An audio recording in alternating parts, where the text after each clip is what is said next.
So that concludes our project, and it concludes our work with PHP and MySQL.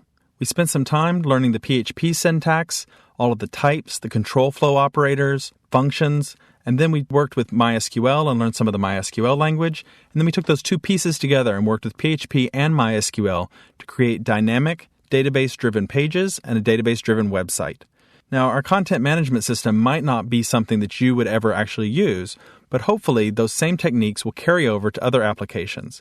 And also keep in mind the bigger picture of how to design web applications.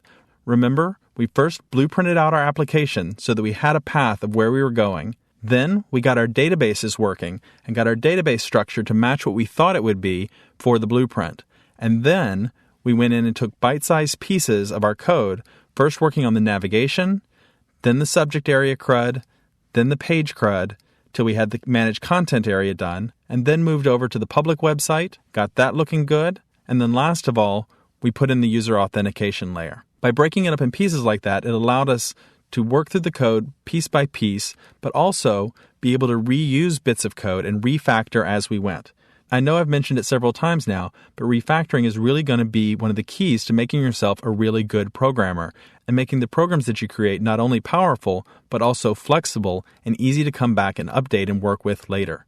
And that's going to pay big dividends in time later on. Now, of course, you can refactor endlessly, so you'll always have to find that balance between spending more time developing a function and moving on to other features and other functionality. Now, our CMS is not perfect by any means. I know that we left out a lot of things, but we wanted to cover the basic concepts. You can go back and flesh it out, give it more features.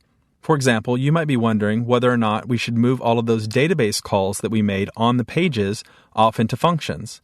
And the answer is, you certainly could. We could have a whole include file that was only database functions, and all of those could be moved over there, whether we're going to reuse them or not.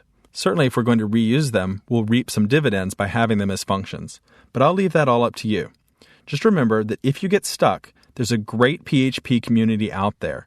PHP.net is the best portal into that world, but there are a number of other PHP websites that can help you out, and you can ask questions of the community and get answers, get feedback from other people.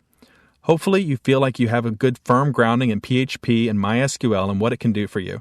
I want to wish you the best of luck coding in PHP, and I can't wait to see the really great websites that I know you're going to create with it.